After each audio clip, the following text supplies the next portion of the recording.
सुबह उठने से लेकर रात को सोने तक हमारा माइंड कंटिन्यूसली थॉट्स सोचते रहता है। हो सकता है वो थॉट्स कॉन्शियस हो सकता है वो सब कॉन्शियसली ऑटोमेटिकली चलते हो।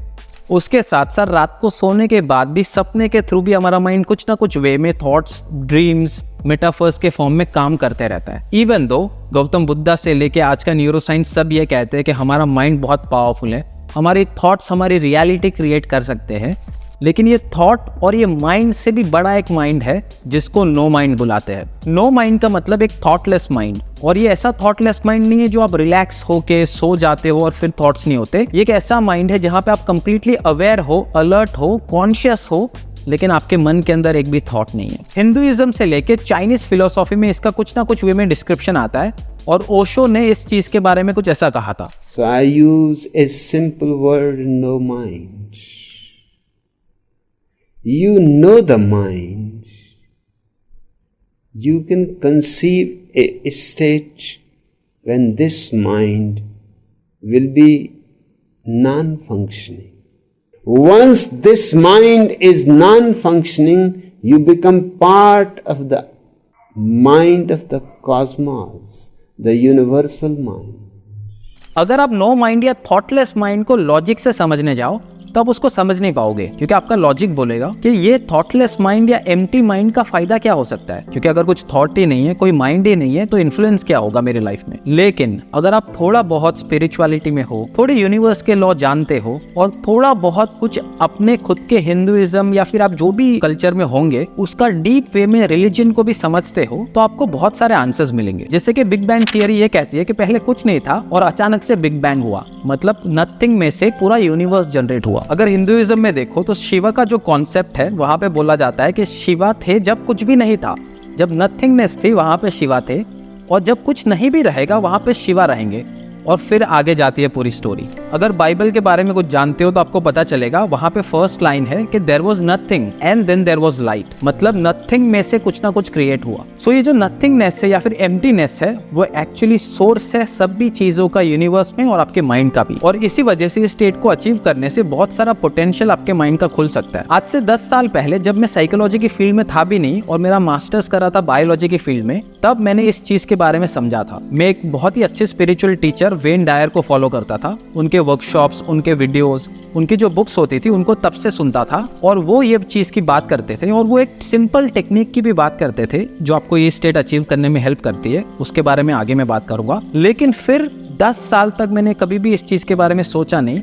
एंड इंटरेस्टिंगली, जैसे लाइफ में पूरा एक सर्कल होता है ना, मैं साइकोलॉजी की फील्ड में गया, सब कॉन्शियस माइंड के फील्ड में गया, अपने खुद के अंदर चेंजेस करने की सोची, एंड ऑटोमेटिकली ये जो पूरा कॉन्सेप्ट है वो मेरे सामने आता गया और मैंने खुद अप्लाई भी किया। आज नॉट ओनली आपका ये इंट्रोडक्शन हो रहा है इस चीज से, लेकिन आज 3 ऐसी टेक्निक्स की बात करूंगा जो आप एक्चुअली आज से ही स्टार्ट कर सकते हो, सो दैट वो जो स्टेट क्रिएट करना है थॉटलेस, और वो जो नो माइंड के स्टेट में जाना है, उसमें आप भी सक्सेसफुली जा पाओ। कुछ टिप्स मेरी तरफ से दूंगा, कुछ चीजें आप और आगे जाके सीख सकते हो, एज वेल एज आगे जाके थोड़े एडवांस वीडियोस भी मैं डालूंगा। सो आपने समझ लिया कि जो थॉटलेस माइंड का स्टेट है उससे कुछ ना कुछ फायदा होगा, लेकिन होगा क्या? एक तो साइकोलॉजिकल बेनिफिट्स मिल सकते हैं, जहां पे जब भी थॉट्स कम होगी तो आपके लाइफ में automatically stress, tension, anxiety, mental health conditions बहुत वे में कम होंगे। उसके साथ साथ आपका जो पर्सपेक्टिव है दुनिया का वो चेंज होगा, जहां पे आपके जो इमोशंस है, सैडनेस, एंगर, उसमें आपको बेहतरी दिख सकती है। इस स्टेट की बहुत सारे मेटाफिजिकल बेनिफिट्स भी है, जहां पे स्पिरिचुअल ग्रोथ से लेके अगर आप लॉ ऑफ अट्रैक्शन वैसी चीजों में मानते हो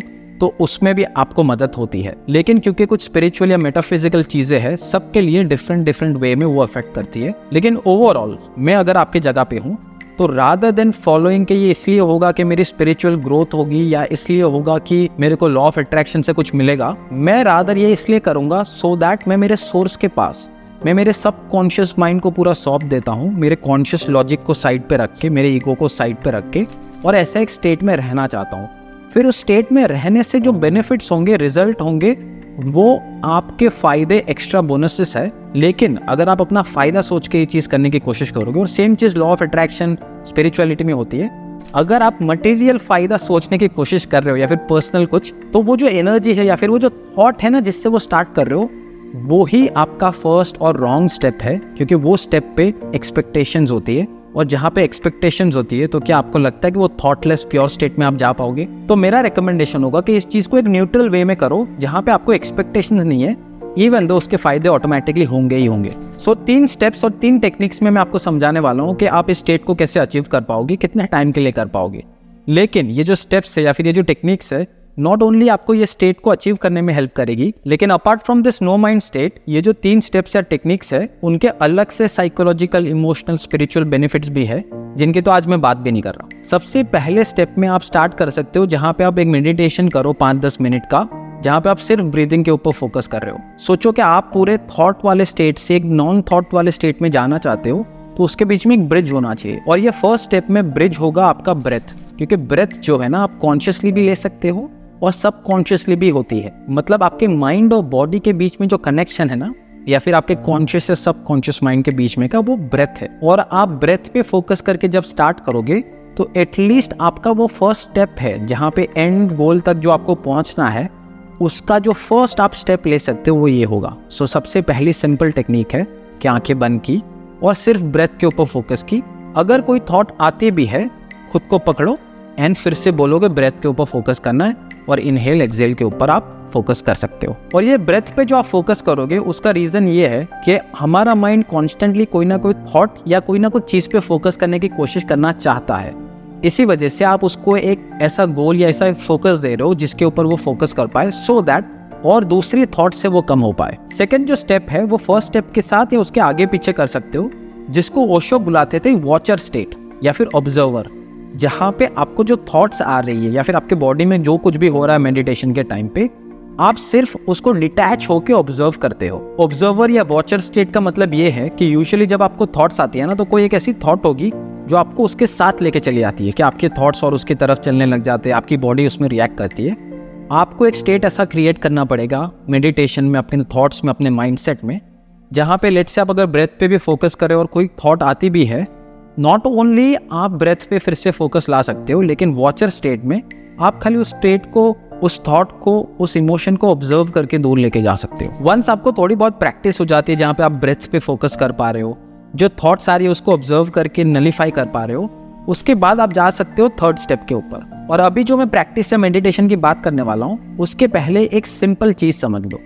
आपकी 2 थॉट्स होती है, दोनों थॉट्स, जैसे हो सकता है ब्रीदिंग की आपकी थॉट हो या फिर नॉर्मल थॉट्स हो, वो थॉट कॉन्स्टेंटली चलते रहती है। सबसे ईजीएस्ट वे ये हो सकता है कि आप अगर थॉटलेस नहीं भी जा पाओ लंबे टाइम के लिए, आप 2 थॉट्स के बीच में कुछ स्पेस क्रिएट करो।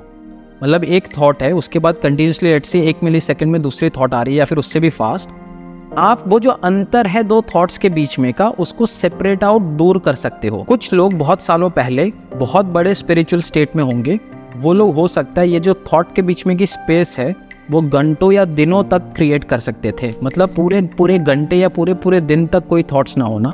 लेकिन हम जी रहे हैं कलयुग में, और हम ऐसे स्टेट में, हम ऐसी सोसाइटी में है जहाँ पे ये जो बड़ी स्पेस है वो छोटी होती जा रही है। लेकिन जितनी भी ज़्यादा आप स्पेस क्रिएट कर पाओ, जितना ज़्यादा आपको वो थॉटलेस मिली सेकेंड्स या सेकेंड्स मिले, that is the state you want to aim for. और वो स्टेट आपको क्रिएट करने दे सकता है जापा मेडिटेशन। ये जापा जो वर्ड है, मतलब जाप करना, उसके जैसे मैंने बोला ऑलरेडी जिसका नाम जपोगे, हो सकता है भगवान हो या और कोई चीज़ हो, उसके अलग से स्पिरिचुअल मेंटल बेनिफिट्स है। लेकिन फ़ायदा क्या होता है जापा मेडिटेशन का, कि आप एक नाम के ऊपर फोकस कर रहे हो, मतलब और कोई थॉट्स नहीं है। और जब आपने प्रैक्टिस की है ब्रीदिंग या वो ऑब्जर्वेशन वाली, आपको बहुत ईजी हो जाएगा कोई एक नाम का जाप करने में। या फिर अगर आपको पहले मदद चाहिए तो ऑडियो डाल सकते हो जिसका जाप हो रहा है, और कॉन्स्टेंटली उस ऑडियो के साथ आप बीट में आ सकते हो। कि लेट्स से एग्जांपल दे रहा हूँ, आप कोई भी चीज़ से भी चीज़ का कर रहे हो, राम राम राम राम, अभी भी आप कोशिश करोगे आउट लाउड या मन में करोगे ना एक बीट के साथ, आप देखोगे नॉट ओनली आपका माइंड वो जाप के ऊपर फोकस कर रहा है और उसका नाम ले रहा है, लेकिन उसके बीच में एक गैप क्रिएट हो रही है जहाँ पे कोई थॉट आ नहीं रहे। राम राम के बीच में बहुत बार अगर आपने आगे वाली प्रैक्टिस की होगी ना, तो एक ब्लैंक स्पेस क्रिएट होगी। और अगर आप ये बीट के साथ चलोगे, आप कोई भी रिलीजन के हो सकते हो, लेकिन मेरे साथ एक बार ट्राई करो। जब भी मैं राम राम करता हूँ, आप भी मन में बोलो राम राम राम राम। आपने देखा होगा कि उसके बीच में जो स्पेस थी ना, वो 1-2 सेकंड की क्रिएट हुई और कोई थॉट भी नहीं आ रहा था। स्पेशली फिर से बोल रहा हूँ, अगर आपने पहली 2 एक्सरसाइजेस अच्छे से की होगी। सो आपने ये समझा कि नॉट ओनली जापा करने से या जाप करने से आपको अलग बेनिफिट्स होंगे, लेकिन वो आपको वो जो थॉटलेस स्टेट है एक एक सेकंड के इंटरवल पे क्रिएट करके दे रहा है।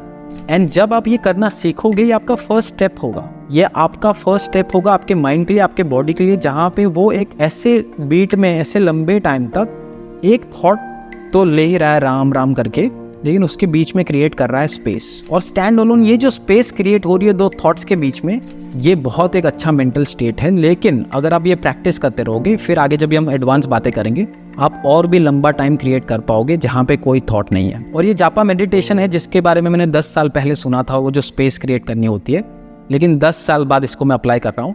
बहुत बार मैं रात को एक ऑडियो डालता हूँ किसी नाम का और उसके साथ बोलते बोलते सो जाता हूँ, लेकिन जब भी वो बीच में बोलते रहता हूँ तो एक क्रिएट होने लग जाता है वो स्पेस जो मैं बात कर रहा हूँ, और उसके मैंने बहुत सारे बेनिफिट्स देखे। इवन तो उस बेनिफिट्स के बारे में बता नहीं पाऊंगा क्योंकि ये एक ऐसी चीज़ है जो थॉटलेस माइंड की है, जो अनलिमिटेड है, जो मैं बात नहीं कर सकता उस चीज़ के बारे में, तो उसके बेनिफिट्स की तो मैं क्या ही बात करूं, लेकिन उसके बहुत सारे आपको बेनिफिट्स दिखेंगे। सो होपफुली ये जो 3 स्टेप्स है उसके साथ आप स्टार्ट करोगे एक थॉटलेस स्टेट में जाना। आपको ऑलरेडी बहुत सारी चीज़ें मालूम पड़ेगी अपने बारे में, ये पूरे स्टेट के बारे में, लेकिन आगे हम और एडवांस चीज़ों की भी बात करेंगे। अगर आपको कोई भी सवाल है तो प्लीज़ मुझे कमेंट्स में ज़रूर पूछना, अगर मेरे पास आंसर होगा मैं आपको आंसर दे दूंगा। उसके साथ साथ इस पेज के ऊपर, इवन तो ये थोड़ा स्पिरिचुअल मेटाफिजिकल जैसा पूरा वीडियो था, लेकिन मैं साइकोलॉजिस्ट हूँ, सबकॉन्शियस माइंड हिप्नोसिस में बहुत इंटरेस्ट है, तो आपको प्रैक्टिकल चीज़ों के बारे में इस पेज के ऊपर, इस प्रोफाइल के अंदर आपको सीखने मिलेगा। इसी वजह से हो सके तो सब्सक्राइब करो अभी तक नहीं किया, उसके साथ साथ शेयर करिए लोगों के साथ वीडियो। प्लस अगर आपको इंटरेस्टिंग लगा कॉन्सेप्ट, अगर आप ये चीज़ करोगे अप्लाई अपने लाइफ में, तो वीडियो को लाइक करिए सो दैट और ज़्यादा लोगों को इस वीडियो के बारे में मालूम पड़े। Hopefully you enjoyed it. I see you soon.